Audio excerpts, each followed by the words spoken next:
नमस्कार दोस्तों, मेरा नाम है तरुण सिंह और आज हम बात करेंगे हिंदी की, हिंदी में हिंदी के लिए।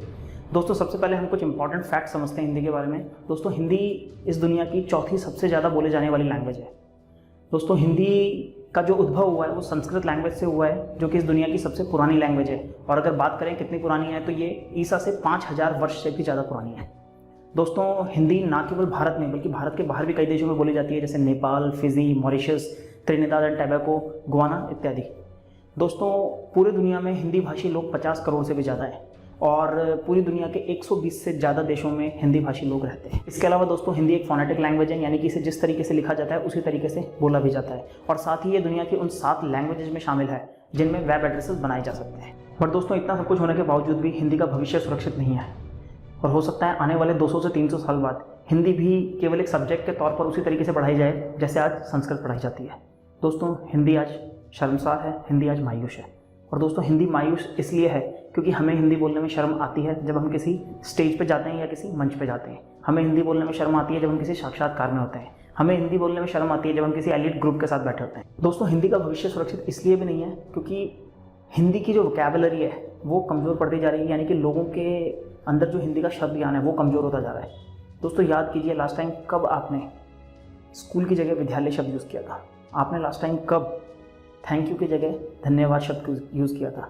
आपने लास्ट टाइम कब माफ़ कीजिएगा बोला था एक्सक्यूज़ मी की जगह? और आपने कब एटसेट्रा की जगह इत्यादि शब्द यूज़ किया था? दोस्तों श्रीमान जी अब हमारे लिए मिस्टर हो गए हैं और पिताजी कब पापा से होते हुए डैड बन गए हमें पता ही नहीं चला।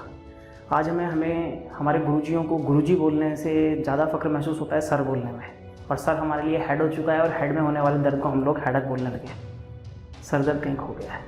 और दोस्तों ये सब उस भारत देश में हो रहा है जहाँ आज भी देश की सबसे बड़ी बड़ी पॉलिटिकल पार्टीज़ अपनी बड़ी बड़ी रैलियाँ और जो अपने बड़े बड़े भाषण सिर्फ हिंदी में करके देश में सरकार बना देती हैं। ये उस भारत देश में हो रहा है दोस्तों जहाँ आज भी सबसे ज़्यादा पत्र पत्रिकाएँ हिंदी की बिकती हैं। ये उस भारत देश में हो रहा है दोस्तों जहाँ आज भी सीरियल्स और मूवीज़ सबसे ज़्यादा हिंदी भाषा में देखे जाते हैं।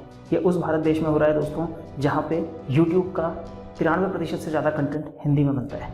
तो इसका मतलब क्लियर है दोस्तों कि हिंदी भाषा हम लोगों के दिलों में तो है, लेकिन वो बस जुबान तक नहीं आ पाई है। दोस्तों खास तौर पर जब विशेष मौक़ों पर हमें हिंदी में बात करनी चाहिए उस समय हम अंग्रेजी में बात करना प्रेफर करते हैं, जो कि मेरे हिसाब से गलत है। क्योंकि जो सम्मान आपको आपकी मातृभाषा को देना चाहिए उस सम्मान को आप उसे ना देके एक विदेशी भाषा को देते हो, जो कि मेरे हिसाब से गलत है। मैं मानता हूँ दोस्तों कि अंग्रेजी भाषा भी उतनी ही ज़रूरी है आज के समय में जितनी कि हिंदी है, क्योंकि अगर आज के समय में आप देश से बाहर जाते हो तो जो लैंग्वेज या जो भाषा आपके सबसे ज़्यादा काम आ सकती है वो अंग्रेजी है। बट इसका ये मतलब नहीं है दोस्तों कि आप अपने देश में रहते हुए विशेष मौक़ों पे हिंदी की जगह अंग्रेजी भाषा में बात करो। दोस्तों कई लोगों का तर्क होता है कि अंग्रेजी भाषा ज़्यादा मॉडर्न लैंग्वेज है और ज़्यादा से ज़्यादा देशों ने इसको स्वीकृति दे रखी है, तो अगर हम अंग्रेजी भाषा सीखते हैं या अगर हम ज़्यादा से ज़्यादा मौक़ों पर अंग्रेजी भाषा बोलते हैं तो ये हमारी तरक्की में काम आएगी और इससे आगे चल के हमारे देश की भी तरक्की हो सकती है। यानी कि कई लोग अंग्रेजी भाषा को अपनी कंट्री के डेवलपमेंट से भी जोड़ के देखते हैं। बट दोस्तों ज़मीनी हकीकत इससे बिल्कुल अलग है। भारत में करीब 12% से ज़्यादा लोग अंग्रेजी भाषा का ज्ञान रखते हैं, यानी कि अंग्रेजी भाषा बोलना जानते हैं, जबकि चाइना में यही प्रतिशत 1% से भी कम है। और जबकि चाइना हमसे बहुत ज़्यादा डेवलप कंट्री है। वहीं अगर बात करें पाकिस्तान की तो पाकिस्तान में 50% से ज़्यादा लोग अंग्रेजी भाषा का ज्ञान रखते हैं, यानी कि अंग्रेजी भाषा बोलना जानते हैं, और उसकी हालत कैसी है वो तो आप लोग सब जानते हैं। तो दोस्तों एक बात तो बिल्कुल क्लियर है कि भाषा का कभी भी देश के डेवलपमेंट से कोई भी डायरेक्ट लिंक नहीं हो सकता, क्योंकि अगर ऐसा होता तो चाइना से ज़्यादा डेवलप्ड हम होते और हमसे ज़्यादा डेवलप्ड पाकिस्तान होता। बट एक्चुअल सिचुएशन इससे बिल्कुल उलट है। और दोस्तों मेरा एक स्ट्रॉन्ग बिलीव ये भी है कि कोई भी भाषा देश की तरक्की का आधार कभी नहीं हो सकती है। हाँ, भाषा आधार हो सकती है देश के लोगों को उनकी परंपराओं से जोड़ने का, उनकी संस्कृति को पहचानने का, उनकी जड़ों को पहचानने का, बट उसका डायरेक्टली लिंक देश की तरक्की से कभी नहीं हो सकता। तो दोस्तों अब बात करते हैं कि क्यों हम अंग्रेजी भाषा को प्राथमिकता देते हैं हिंदी भाषा पे, खास तौर पर विशेष मौक़ों पर। और दोस्तों इसका एकमात्र कारण है अंग्रेजी का स्टेटस सिंबल के तौर पर देखा जाना या स्टेटस सिंबल से अंग्रेजी भाषा का कनेक्शन। दोस्तों ज़्यादातर लोगों का ये मानना होता है कि अगर आप विशेष मौक़ों पर अंग्रेजी भाषा में बात कर रहे हैं तो आप ज़्यादा शिक्षित हैं, आप ज़्यादा इंटेलेक्चुअल हैं या आप ज़्यादा उच्च स्तरीय वर्ग के हैं। बट दोस्तों यकीन मानो इसका 1% भी सच नहीं है। दोस्तों अगर ऐसा होता तो क्या प्रधानमंत्री यानी पूर्व प्रधानमंत्री अटल बिहारी वाजपेयी, सुषमा स्वराज जी और नरेंद्र मोदी जी जैसे बड़े नेता क्या अंतर्राष्ट्रीय मंच से हिंदी में भाषण देते? तो तो तब दोस्तों वो अंतर्राष्ट्रीय मंच पे जाके हिंदी में भाषण दे सकते हैं।